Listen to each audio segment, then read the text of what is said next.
Welcome to digital class school channel. ఈ video చాలా important అయినటువంటి వీడియో మరియు చాలా ఇంట్రెస్టింగ్గా ఉంటుంది.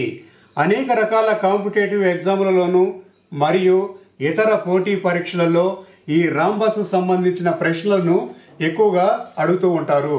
దీనికి సంబంధించినటువంటి ప్రాబ్లమ్స్ని ఏ విధంగా సాల్వ్ చేయాలి ఇక్కడ వివరిస్తాను, అబ్జర్వ్ చేయండి. రాంబస్ సంబంధించిన ప్రశ్నలను అడుగుతూ ఉన్నప్పుడు ముందుగా దాని గురించి వివరణ మీకు తెలిసి ఉండాలి. దాని గురించి మీకు వివరణ తెలిసి ఉన్నట్లయితే దానికి సంబంధించిన ప్రాబ్లమ్స్ని మీరు ఈజీగా అర్థం చేసుకొని సాల్వ్ చేయగలరు. నేను ఇక్కడ డయాగ్రామ్ని డ్రా చేసి ఎక్స్ప్లెయిన్ చేస్తున్నాను, అబ్జర్వ్ చేయండి. అందరికీ ఈజీగా అర్థమయ్యే విధంగా చేస్తున్నాను. సో రాంబస్కి 4 భుజాలు అనేటివి ఉంటాయి. ఆ 4 భుజాలు కొలతలు కూడా సమానంగా ఉంటుంది. మీరు ఒక కన్ఫ్యూజ్ అవుతారు, చతురస్రం కూడా 4 భుజాలే ఉంటుంది, అలాగే అది కూడా 4 భుజాలు ఒకే కొలతను కలిగి ఉంటాయి కదా అంటారు. కానీ rhombus is not equal to square. ఎందుకంటే ఇక్కడున్న చతురస్రం రైట్ స్క్వేర్ అనేది అన్నిటికీ సమాన యాంగిల్ని కలిగి ఉంటుంది, ఒకే కోణం కలిగి ఉంటాయి. కానీ ఇక్కడ యాంగిల్స్ డిఫరెంట్గా ఉంటాయి, కోణాలు డిఫరెంట్గా ఉంటాయి. కాబట్టి ఇక్కడ అబ్జర్వ్ చేయండి, చాలా మ్యాథమెటిక్స్, జనరల్ మ్యాథమెటిక్స్ పరీక్షలలోనూ అలాగే ఇతర కాంపిటేటివ్ ఎగ్జామ్లలో ఈ రాంబస్కు సంబంధించిన వైశాల్యం అంటే ఏరియాని తెలుసుకోండి అని ప్రశ్నలను అడుగుతూ ఉంటారు. అటువంటప్పుడు ఆ యొక్క రాంబస్ సంబంధించినటువంటి వైశాల్యాన్ని ఏ విధంగా ప్రాబ్లమ్స్ని సాల్వ్ చేయాలి ఇక్కడ వివరిస్తాను, అబ్జర్వ్ చేయండి. రైట్. సో ఇప్పుడు రాంబస్ యొక్క వైశాల్యం ఏరియా, AREA, తెలుగులో అయితే వైశాల్యం అని అంటారు. ఈ వైశాల్యానికి సూత్రం తెలిస్తేనే మీరు దీని యొక్క ప్రాబ్లమ్స్ని సాల్వ్ చేయవచ్చు. 1/d1 అని అంటారు, లేదా d1 into d2/2 అని కూడా మనం రాయవచ్చును. అయితే ఇక్కడ d1 అంటే ఏందో d2 ఏంటో తెలుసుకుందారండి. రైట్. సో ఇక్కడ చూడండి, ఇది డయాగ్నల్, ఈ నుంచి ఇక్కడకున్న కొలతను డయాగ్నల్ అంటారు, అలాగే ఇక్కడ నుంచి ఇక్కడ ఉన్న కొలతను డయాగ్నల్ అని అంటారు. సో దీనిని d1 అని అనుకుందాము, దీనిని d2. రైట్. దీనిని d2 అనుకుంటే, d1 అనుకుంటే దీనిని d2 అనుకుందాం, ఇక్కడ రాస్తున్నాం. Right, d2. సో ఈ 2 కొలతలు మనకు తెలిసి ఉండాలి. ఇప్పుడు ప్రశ్న సింపుల్గా d1 is equal to right, d1 is equal to 100, అలాగే d2 100 సెంటీమీటర్, అలాగే d2 is equal to 40 centimetre అని ఇచ్చారనుకుందాం. ఇప్పుడు వైశాల్యం ఎంత, ఏరియా ఎంత అని అడుగుతుంటారు. సో అప్పుడు ఇక్కడ చూడండి, ఈ సూత్రాన్ని గుర్తుపెట్టుకోండి. Right. So area is equal to d1 into d2/2 అని అర్థము. సో ఇక్కడ area A is equal to d1 ప్లేస్లో ఎంత ఉంది, 100. ఈ యొక్క 100ని ఇలా రాసుకోండి, ఇంటూ d2 ప్లేస్ ఎంత ఉంది, 40 ఇచ్చారు. అంటే ఈ యొక్క మెజర్మెంట్ అనేది d2 మెజర్మెంట్ 40 ఉంది, d1 మెజర్మెంట్ 100 ఉంది. దాని ప్రకారంగా d2 అనేది 40 బై ఎంత ఉంది ఇక్కడ 2. ఈ 2ని ఇక్కడ వేసుకోండి. ఇక్కడ క్యాన్సిల్ కొట్టండి డైరెక్ట్గా, 2 1 2 20. ఓకే. సో ఇక్కడ 20. ఇప్పుడు ఏమవుతుంది, 2000 20 into 100 2000. ఇది 2000 సెంటీమీటర్స్ దీని యొక్క ఏరియా. రైట్. కానీ చాలా కాంపిటేటివ్ ఎగ్జామ్లలో ప్రశ్నలను ఇండైరెక్ట్గా అడుగుతూ ఉంటారు.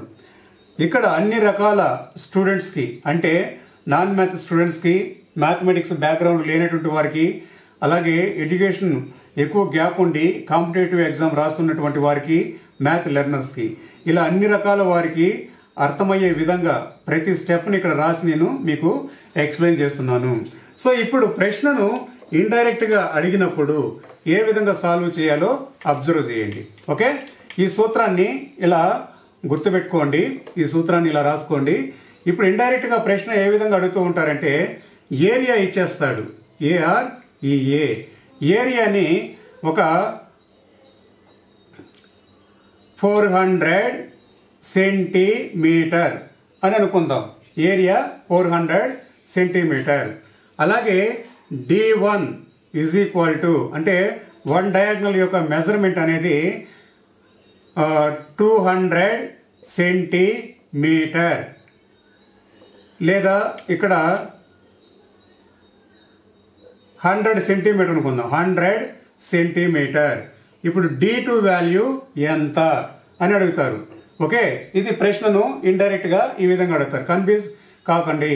చాలామంది non math students, mathematics background లేని వారు ప్రశ్నను డైరెక్ట్గా కాకుండా ఇండైరెక్ట్గా అడిగినప్పుడు కన్ఫ్యూజ్ అయిపోయి తప్పులు చేస్తుంటారు. కానీ మీరు ఈ సూత్రాన్ని బాగా గుర్తుపెట్టుకొని ఈ సూత్రంతో మనం ఈ యొక్క ఇండైరెక్ట్ ప్రశ్నలను ఏ విధంగా సాల్వ్ చేయాలో గుర్తుపెట్టుకోండి. ఇక్కడ చూడండి, ఏరియా అంటే ఏంటిది? D1 into D2 by 2. ఇది ఏరియా. ఓకే, సో ఏరియా ఎంత ఇచ్చేసాడు? 400 ఇచ్చారు. ఏరియా ఎంత? 400. 400ని ఇట్లా రాసుకోవాలా, ఎందుకంటే ఏరియా అనేది మనకి ఏరియా యొక్క మెజర్మెంట్ అని ఇచ్చాడు. ఏరియా అంటే ఏందో ముందు మీరు తెలుసుకోండి.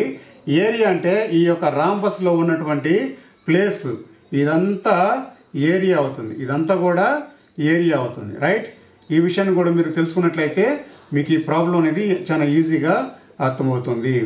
ఇవన్నీ కూడా మన నిత్య జీవితంలో కొలతలకు సంబంధించినటువంటి లెక్కలు. ఓకే, సో ఈ లోపల ఉన్న భాగం అంతా కూడా ఏరియా. దీన్ని మనం తెలుసుకోవాలి. ఇప్పుడు ఈ ఏరియాలో ఇక్కడ చూడండి, ఒక డయాగ్నల్కి సంబంధించినటువంటి కొలతనిచ్చాడు. Right, D1. ఈ D1 ఎంత ఉంది? 100. D1 ఎంతో? 100 అనేది ఉంది. మరి ఇంటూ D2 ఎంత? D2 మనం తెలుసుకోవాలి కాబట్టి D2ని ఈ విధంగా రాసుకోండి. By 2 is equal to 400. ముఖ్యంగా non math students, mathematics background లేని వారు ఈ విషయాన్ని తెలుసుకోండి. ఏదైనా ఒక నెంబర్ ఈక్వల్ యువతల భాగిస్తూ ఉంటే ఆ నెంబర్ ఈక్వల్ అవతలకి వెళితే గుణిస్తుంది. కాబట్టి మనం D2 తెలుసుకోవాలంటే ఈ రెండుని అవతల పంపించాలా, ఈక్వల్ అవతల పంపించాలా. ఈక్వల్ అవతల పంపిస్తే ఏమవుతుంది? ఇక్కడ 2 భాగిస్తుంది, అవతలకి వెళ్తే గుణిస్తుంది. అటువంటిప్పుడు ఇక్కడ ఈ ప్రాబ్లం సరిపడలేదు కనుక నేను ఇక్కడ రాస్తున్నాను, అబ్జర్వ్ చేయండి. So 100 into D2 is equal to 400 by 2. ఈ 2 ఈక్వల్ అవతల పంపిస్తే గుణిస్తుందని చెప్పాను. ఈ యొక్క 100 ఇంటూ D2 బై 400 ఇంటూ 2. ఎందుకు?